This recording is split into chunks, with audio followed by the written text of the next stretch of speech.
Yes, igitondo cyiza, igitondo cy'umugisha bakunzi ba TV Duniani Kote. Birumvikana rero ni amakuru tuba tugarutse marebana n'umutekano, politiki na diplomasi. Tuba tuje kugira ngo tubabwire uko situwasiyo ihagaze mu gihugu cy'u Burundi. Mu gihugu cy'u Burundi rero ibintu byongeye kuba ibintu byongeye kuba ibicika, ibintu byongeye gukomera. Nyamuneka rwose ibintu birimo biraba bibi cyane. Impamvu niyi rero ibintu birimo biraba bibi cyane, by'umwihariko amakuru dufite nuko ishyari mu gihugu cy'u Burundi rimeze nabi, kuryana kumeze nabi muri CNDD FDD. Ngira ngo yenda tugiye kuba twinjira mu makuru adasanzwe, tumaze kuba twakira umenye byinshi ku bijyanye n'umujyi wa Bujumbura, umenye byinshi ku bijyanye na Perezida General Neva, umenye byinshi ku batavuga rumwe n'ubutegetsi bamaze guhaguruka bavuga ko igihugu cy'u Burundi cyamaze kwinjirwa mu buryo navuga ko udasanzwe, ndetse ngo uwitwa General Neva yarebwa yaba nabi akaza gutebwa kudeta cyangwa se akaza kuba yicwa. Ngira ngo yenda turaje dukomoze kuri byinshi by'umwihariko bikomeje kugenda bituruka mu gihugu cy'u Burundi. Gusa turaza no gusimbukira ku musada udasanzwe abarundi barimo barohereza mu buseruko bwa RDC. Turebe uko byifashe. Makamyo rwose menshi cyane muri iri joro ryakeye yongeye kwisuka. Turaza kuba tubireberaho hamwe, turebe se arimo arajya gukora iki. Ese General Neva akabuka kanini afite mu ntambara iri kubera mu majyepfo, muri Kivu y'Amajyepfo ayifitemo uruhe ruhare? Ese nakahe kabuka afitemo? Turaza kureba byinshi muri ano masaha, muraza kunyemera dukomoza ku makuru avuga yuko n'urugo rwa General Neva muri iri joro ryakeye rwaraye rwatatswe, ariko abarinzi bebe bakaza gukora akazi katoroshye. Turaza gukomoza ku makuru menshi agiye atandukanye, by'umwihariko tugende tuyabageza. Ahubwo we udukurikira uri mu gihugu cy'u Rwanda cyangwa se uri muri Afurika, reka tuguhe ikaze. Nawe udukurikira uri ku mugabane w'Uburayi, tuguhe ikaze muri rusange. Murumva rero sintinze noneho mu bintu byinshi, kuko ndaza gukubita mbangura mu buryo udasanzwe. Turaza rero kuvuga byinshi cyane, by'umwihariko Bujumbura hari amakuru aturukayo, by'umwihariko amasasu yarayumvikanye mu mujyi. Ni benshi bari no kuvuga bati M23 buriya wasanga nayo yaba yageze mu mujyi. Ubwo rero nanone ikindi mugomba kumenya ku makuru tugiye kuba tubagezeho nuko perezida w'Ubushinwa Xi Jinping yaramukiye yahuye n'uwitwa Vladimir Putin ndetse na Kim Jong Un wa Korea ya ruguru. Rero by'umwihariko bakaba barimo baganira kuri byinshi bigiye bitandukanye, bareba ku ntwaro kirimbuzi n'indege z'intambara zo mu mazi, misile zirasa kure n'izindi ntwaro zikomeye mu birori byo kwizihiza isabukuru y'imyaka 80 y'intambara ya kabiri y'isi irangiye. Ubwo rero rwose ibi nabyo nabona abagabo rwose bahuye ngabo ku makote rwose. Uwitwa Xi Jinping arimo hagati, perezida by'umwihariko Putin ari ku ruhande, ndetse na Kim Jong Un nawe ari ku rundi ruhande n'ababaherekeje. Ibyo rero by'umwihariko ntabwo turi butinde, ahubwo mu nyemerero ubwo namaze kuba ikaze mu mudukurikira muri mu bice bigiye bitandukanye, duhita twinjira mu makuru yacu by'umwihariko muri rusange, kuko narababwiye ati igihugu cy'u Burundi ni kimwe mu bintu ngiye ngomba kugarukaho cyane, by'umwihariko mukamenya byinshi bigiye bitandukanye bikomeje kugenda bibera mu gihugu cy'u Burundi. Ni amakuru mpamo rero aturuka mu gihugu cy'u Burundi, by'umwihariko ku basirikari benshi b'u Burundi aberekeza muri Kongo. Abatuye rero mu gace ka Burantwa ni muri Cibitoki mu Burundi bemeje ko bamaze iminsi babona imodokari nyinshi zuzuye abasirikare ab'iki gihugu rwose ngo bambukiranya umupaka uherereye werekeza muri Kivu y'Amajyepfo. Amakuru rero twamaze kuba dukesha imboni iri mu gihugu cy'u Burundi rwose yibereye ahitwa Katuma ku mupaka w'igihugu cy'u Burundi ndetse n'igihugu cya Repubulika ya Demokarasi ya Kongo, avuga ko abaturage bavuga ko izi modokari za gisirikare zimaze iminsi 3 zikora ingendo kuva mu mpera z'iki cyumweru gishize. Abasirikare rero b'Abarundi bitwaje intwaro nyinshi cyane, bivugwa ko bagiye guhangana n'intare zasirambwe mu misozi miremire y'Iminembwe, barimo rwose barerekeza by'umwihariko mu bice bya za Uvira, ndetse bakanavuga yuko bagiye kugumya guhangana n'inzirakarengane z'abanyamurenge muri rusange, bafatanyije na FARDC by'umwihariko n'igisirikare cy'u Burundi. Abaturage rero batuye mu gace ka Buranwa mu misozi ya zone Buganda bavuga yuko babonye amakamyo arenga 30 ya gisirikare atwara abasirikare n'intwaro zimo n'izikomeye by'umwihariko agiye guhangana. Amakuru avuga yuko rero bari abasirikare boherejwe muri RDC baba baturutse mu gisirikare cy'u Burundi, birimo cyane icya Shimere n'icya Mudugudu. Hamaze iminsi rero humvikana urusaku rw'imbunda zikomeye by'umwihariko mu bice muri ibyo bice banakora imyitozo iremereye. Amakuru kandi akanavuga ko muri aba basirikare b'u Burundi barimo boherezwa muri Kongo barimo n'abahoze mu basirikare bari basererewe ndetse nabo mu itsinda ry'imbonerakure, kimwe n'abakuwe mu mitwe y'inyeshyamba irwanya by'umwihariko igihugu cy'u Rwanda. Ubwo urumva abo basirikare barimo baragenda boherezwa mu gihugu cya Repubulika ya Demokarasi ya Kongo harimo na FDLR. Umwe mu basirikare rero by'umwihariko nabo baciye ku ruhande bakandya urwara, yambwiye yuko rwose ngo barimo baratiza imbaraga bagenzi babo bamaze iminsi barwana mu misozi y'Iminembwe bafatanyije na FARDC kugira ngo bahangane n'itsinda rya M23. Birumvikana yuko rero Iminembwe bitewe n'umusada uremereye cyane ingabo z'abarundi zikomeje kugenda zongeraho, nyamuneka hagiye kuba urugamba rukomeye ku rwego rwo hejuru kandi rugiye kuba rufata indi ntera muri rusange. Mu yandi makuru rero akomeje kugenda atugeraho ubu tuvugana nuko mu mujyi wa Uvira nyamuneka ibintu byamaze kuba ibindi ibintu byamaze kuba abihindura isura, kuko abasirikare benshi cyane by'umwihariko hano mu mujyi wa Uvira bamaze kuba rwose basubiranamo. Ubwo ni ku gice cya Repubulika Iharanira Demokarasi ya Kongo, bamaze kuba basubiranamo by'umwihariko barimo barikanga intare zasarangwe bakarasana ibintu bya amasasu menshi ari kumvikana.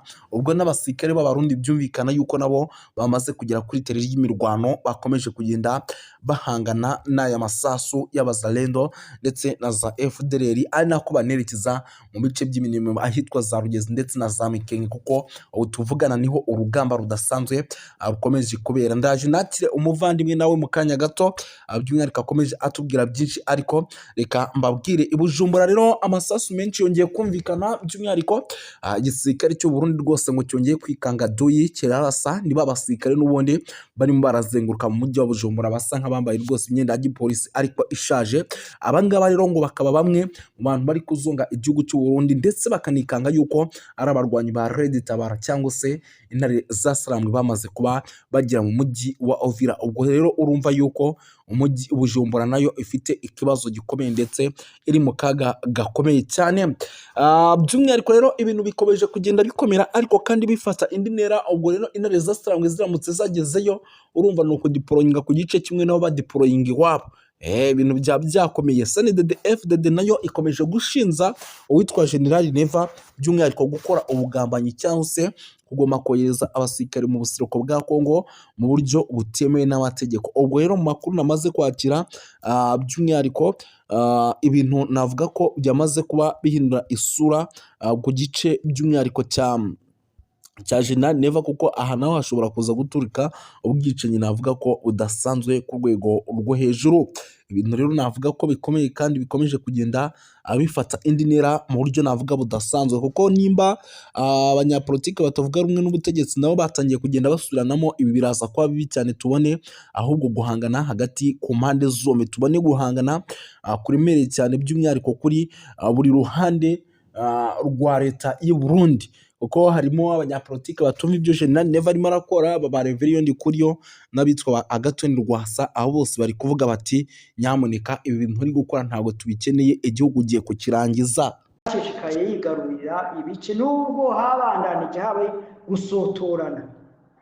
Rero mbega hari ibyizigiro, hari icyizere, hari amahirwe twoha ibiganiro bya Washington. Reka tuvuge ko kandi ibiganiro bya Washington turashobora kubiha amahirwe kuko bavuga ngo uhagarikiye n'ingwa aravoma.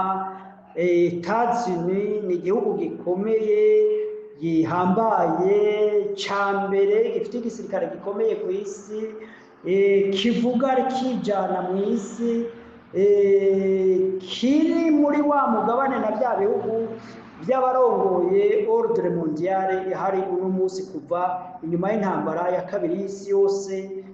Turabona ko États-Unis ariyo n'Uburayi aribo barongoye ibyo twakwita ordre mondiale. Nubwo abantu benshi badatahura ibyo tuvuga ibyo twakwita ordre mondiale, baba ari abantu bashobora guha amategeko ibindi bihugu, bashobora gutuma politike zabo n'ibikorwa bakora bishobora kumvirwa kurusha uko ikindi gihugu icyo ari cyo cyose cyovuga. Ayo n'amahirwe manini dushobora guhera ibiganiro bya Washington, kuko Washington Perezida Trump ashobora gukoresha igitinyiro ciwe agategeka leta ya Kongo na leta y'u Rwanda bakaba bashobora kumvikana. Ariko kandi mbega Trump twoshobora kumwizera turebye uko ariko arigenza mu matate y'Uburusiya na Ukraine cyangwa amatata ari hagati y'Abisirayeli n'Abarabu, dushobora kugira icizere yuko Trump ahari ashobora kugira icyo ahinduye ku byo twakwita la politique americaine mu bindi bihugu, canke ko impinduka ku bijanye na ordre mondiale, kuko twabwiye ko Amerika n'Uburayi aribyo biri imbere mu kuyobora ibihugu byo ku isi. Reka dufate iyo scenario ya mbere yuko bishoboka yuko Amerika ishobora gukoresha igitinyiro cyayo igakorana n'u Rwanda na Kongo, maze amahoro akagaruka, amasezerano agashika kwako akagaruka. Na cyane cyane ko Amerika kuja muri ibyo biganiro igihe itumirwa na leta ya Kongo, Amerika ntabwo yaje ngo n'umutima mwiza ngo yifuza guhuza Amerika, yifuza guhuza Kongo n'u Rwanda, ahubwo nuko izigamwo inyungu. Kandi muri ibyo biganiro n'u Rwanda nabwo ruzigamwo inyungu.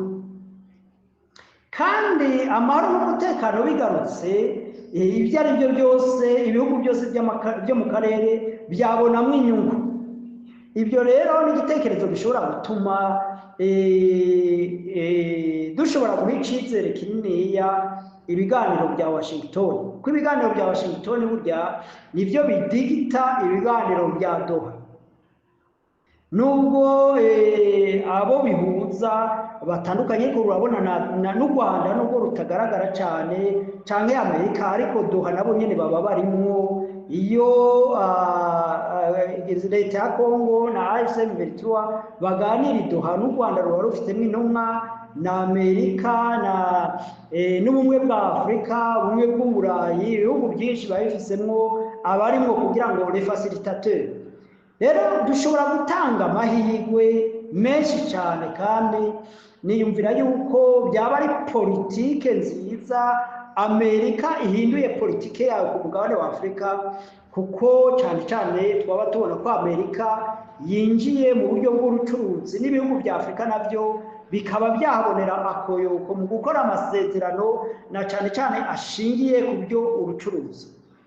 Ariko urucuruza rwa Amerika, amakampuni ya Amerika, amakampuni y'Uburayi, amakampuni y'ibindi bihugu niyo bashobora gukorera muri Kongo mu gihe hari indyane n'ubwicanyi n'imigwi ikora ibyigombye. Nicyo gituma rero buriya ikibazo cy'umutekano kigaruka nacyo, kuko arico kirashyira gikingira inyungu z'ibyo bihugu biba byazanye investissement muri icyo gihugu, cyane cyane igihugu cya Kongo, igihugu cy'u Rwanda, igihugu cya Uganda, igihugu cya Tanzania, igihugu cy'u Burundi. Nabwo ko ibyo bihugu birimwo le potentiel, ubutunzi bwinshi cyane, yaba amapetrole, yaba toutes sortes de minéraux, yaba iby'amazi, yaba ibintu byinshi cyane by'ubuhinzi n'ubworozi bishobora gukorekera muri aka karere, maze aka karere kagashobora kugaburira isi mu bintu byinshi.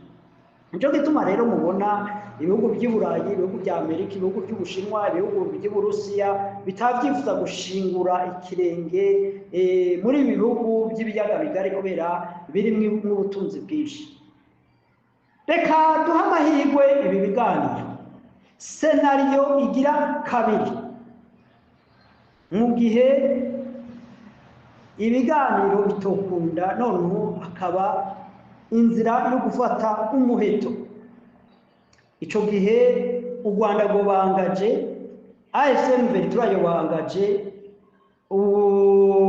Uganda yobangaje, n'ibindi bihugu nka Kenya n'ibindi bihugu tutabona tutazi byoshobora kuba angaje kuri iyo bloke kugira ngo vyempoze la sécurité kuri East Congo. Ivyo navyo harimo riske nini ya yuko Tshisekedi ashobora kubihumberamo n'intwaro yiwe igatembagazwa na burya na opposition ikomeye ihambaye y'abakatumbi, y'abafayuru, y'abakabira n'abandi benshi imigwi ikomakomeye, imigwi za katolika, amadini menshi amaze kugaragaza yuko adashigikiye politike ya Tshisekedi. Nico gituma ubona bamuhatira ibiganiro bihuza abakongomani bose. Nico gituma rero kuba ko Tshisekedi atofata ya mahirwe ya Washington n'u Rwanda ngo ayabyaze umusaruro akishingira yihambira kuri bya bitekerezo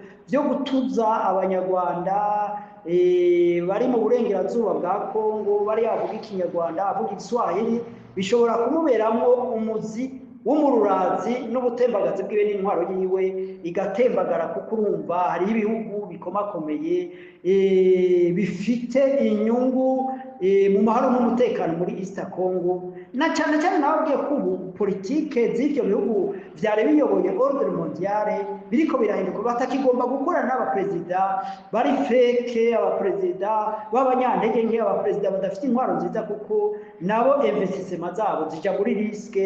Kuko iyo ugiye ko investissement hatari umutekano, ahantu abategetsi bamunzwe na ruswa, ahantu hari ubwicanyi bw'uburyo bwose, urumva ivyo nibirasira ivyo twakwita la sécurité des affaires. Nico gituma ubona nubwo Kongo yari ngiye nk'isa n'iganira na Amerika gusa, noneho ngo baganire bagira imbaraga n'uzo muri ko na AFC/M23 ndetse no kurwanya u Rwanda. Urabona ko Amerika itabyemeye, kuko babona ko u Rwanda rufite uruhara runiniya mu bijanye no gukingira la sécurité des investissements muri East Congo, muri Congo no mu karere, kuko murazi yuko n'ubundi u Rwanda rusanzwe rufite ikirere, rusanzwe rufite ikiraka kazi gikorwa cyo gukingira les investissements z'Uburayi, z'Ubufaransa, muri Mozambique, kandi bakabona yuko bakoze neza ibikorwa babishize ko byo kurwanya abateroriste, n'ubu bagikomeje, bakabona yuko nico gituma babahaye imfashanyo yo kubandanya ivyo bikorwa. Ariko muri ya ntimukagire ngo ahanini n'umutekano w'abaturage witaweho, ahanini c'est la sécurité des investissements y'ivyo bihugu bikomeye. Ariko niyo bishitse nico kikiyongera yuko n'abanyagihugu nabo bakingirwa bakabona amahoro. Ivyo navyo ni drapo nziza ku gihugu cy'u Rwanda, ni igikorwa ciza mu makuru. Ico gituma rero Amerika itari kwemera diri hagati yayo na Kongo gusa, ikirengagiza u Rwanda, kuko u Rwanda rufite ibintu byinshi Amerika ibona vyofasha pour garantir les investissements zabo muri mu karere k'ibiyaga bigari muri East Africa. Nico gituma ngaho twogira kudosha pour u Rwanda, politike yayo internationale, politike yayo mu bijanye n'iby'umutekano, politike yayo mu bijanye no gutunganya neza igihugu. Ibyo twobakudosha kuko igituma bizigwa n'ivyo bihugu by'Uburayi, bya Amerika n'ibindi bihugu bikomakomeye by'Uburusiya n'Ubushinwa, ugasanga barahurira yuko u Rwanda rufite uruhara runiniya mu bijanye n'uko ibihugu bikwiye kubana, n'uko ibihugu bikwiye gukorana, cyane cyane dans les affaires. aho rero nico nagomba mvuga yuko twoha amahirwe Doha tugaha amahirwe Washington, ariko twari tuvuze mu gihe byo failinga turabona ko intwaro ya Tshisekedi ishobora kuvanwaho kandi n'intwaro y'i Burundi nayo nyene ishobora kugeremirwa nuko ibyo biganiro bitoshika ku ntego, kuko u Rwanda Burundi rusigaye bazariyeri y'intambara zibera muri East Congo, kandi Burundi bwaremeye officiellement burisinya yuko bwemeye kubandanya izo ntambara. Nico gituma ruguma rumungika y'abasirikare, ruguma rumungika y'intwaro, ruguma rufatikanya na Congo mu bikorwa bibabaje cyane byo kwica abanyamurengare mu Minembwe, kwica abantu Uvira. Ibyo bintu rero birababaje kubona Burundi bwarahisemo nabi, bukaja inyuma bugashigikira abantu bashobora kurya abantu batabenyegeje, bariko barifata amafilime, bakemera gushigikira umuvumo w'abantu biyemeje gusesa amaraso y'abantu, babaziza ubwoko, babaziza uko baremwe. Ivyo bintu birababaje cyane kubona leta ya Ndayishimiye yahisemo iyo nzira. Niyumvira rero yuko ibyo bintu bishobora kugira ingaruka mbi cyane mu gihe ibiganiro bya Doha, ibiganiro bya Washington bitonyuramo. Niyumvira yuko iyo scenario ya kabiri yakwegera akarambaraye cyane cyane igihugu cy'u Burundi, kuko ciyemeje kuja mu mugongo wa Tshisekedi mu gihe Tshisekedi wewe ari kure izikinshasa, ariko wewe Ndayishimiye ntigeze aharura ko ari we yegereye iby'izo ntambara. Rero kuja kuvyidabikamo bishobora kumukwegera intambara zikomeye. Scenario ya gatatu nuko ibyo bihugu bishobora kugira icyo twakwita double jeu. Double jeu ni uburyo bwo gushigikira l'équilibre de conflit. Bakaba boshigikira leta ya Congo, wanashaka bagashigikira n'u Burundi, abandi bagashigikira AFC M23, bagashigikira n'u Rwanda, kugira ngo n'ibyo biganiro ntihagire icyo bishikako, bikazoguma biganirwa biva Arusha, bija Nairobi, bija Mozambique, bija Angola, bigaruka bija South Africa, bigaruka bija Uganda, bigaruka bisubira muri Amerika, bisubira za Doha. Imyaka n'imyaka ikazohera abantu bari mu biganiro n'ubwicanyi butagira iherezo. Iyo ni scenario ya gatatu. Mu gihe byo uko byo bibabaje cyane, niho twari twaratanze impanuro turavuga tuti noneho ibihugu biriko bigirwa kw'ingaruka directement, bifite ubushobozi bw'igisirikare, bifite umutima wo kugarura amahoro, ari byo Uganda, ari byo u Rwanda, ari byo Kenya, bishobora gushigikira AFC M23 noneho ya mahoro abantu batifuza biciye mu neza agashigwaho biciye mu muheto. Niyumvira yo nayo n'inzira ibabaje, kuko ituma ubuzima bw'abantu buhona, ariko n'inzira ishobora kuba inyishu y'igisubizo, noneho amahoro n'umutekano bikazogaruka muri ibi bihugu. Nubwo bishobora ari inzira ishobora gufata igihe kirekire, kuko yenda haguma de resistance, haba ku ruhande rw'u Burundi, haba ku Burundi, ku ruhande rwa Congo hagumamo de resistance, de poche de resistance za Wazalendo, yenda n'igisirikare cya Congo coba catsinzwe, cya igisirikare cy'u Burundi coba catsinzwe, shobora guhungira Tanzania kikagaruka komeza ibikorwa bya sabotage, kuko burya gusambura, kwica ntabwo bisaba imbaraga nyinshi. Rero iyo ni scenario ya gatatu ishoboka, ariko mbi nifuza. Icyo nifuza tubona cyiza two kwanguraja nuko umuco wa Washington, umuco wa uri kurabera Doha, ibi biganiro byobaho ngo amatangazo yo guhagarika intambara akaba vuba, abantu bari mu Minembwe, abantu bari Uvira bakareka gupfa, abantu bari za Warikare bari hariya kiri ibice birimo intambara, erega n'abasirikare nabo nyene ntibaremewe gupfa, ntabwo baremewe gupfa, nabo nyine hari amahoro, bokora ibindi bikorwa byo kubaka, ibindi bikorwa byo gukomeza inyigisho, ibindi bikorwa byo kurinda umutekano mu bindi bihugu. Ntabwo baremerewe kugira ngo bashobwe kurisongoye kubera inyungu z'abategetsi bakeya batabona inyungu y'amahoro n'umutekano, batabona ibyiza by'amahoro n'umutekano. Rero muri make nibyo nagomba kuvuga, izi senari zitatu. Iya mbere ni uko ibiganiro bya Doha na Washington twobiyumugisha, Imana ikabija imbere kuko bihagarikiwe n'imbaraga zikomeye, noneho izo mbaraga zikomeye kandi zifuza ibyiza muri aka karere bikagenda neza. Hanyuma senari ya kabiri navuze yuko intambara hashobora kuba intambara zihitana Tshisekedi, zigahitana na Ndayishimiye, nabyo nibyo bari byiza kuko boba banse inzira y'amahoro n'ibiganiro. Hanyuma iyindi senari nababwiye ko ari ugucrear equilibre de conflit, hakazoguma hari injyana, intambara ntigirera, hakaba n'ibiganiro bitigera bihera. Ibyo nabyo nyene n'ibintu bishoboka. Ariko rero turebye uko ibihugu bigowe, byaba ibya Amerika, iby'Uburayi, iby'Uburusiya, iby'Ubushinwa, kwe n'izindi ntambara ziriko zirabera mu bihugu biriya hagati y'Uburusiya na Ukraine, hagati y'ibihugu by'Abarabu n'Abisirayeli. Bijya byose n'ibintu bituma ibihugu byinshi bigira ubukene mu bijanye n'ubutunzi bukayumba, ugaca usanga ibyo gufasha abanyagihugu byabo birayumba cyane cyane nko mu Burayi muri iki gihe. Rero ibyo numva byoshobora gutuma ibihugu byinshi bishobora guhitamo inzira y'amahoro kurusha guhitamo inzira y'intambara. Turabashimiye cyane, mugire komantere kuri uyu mwihwezo, namwe mutange ibitekerezo.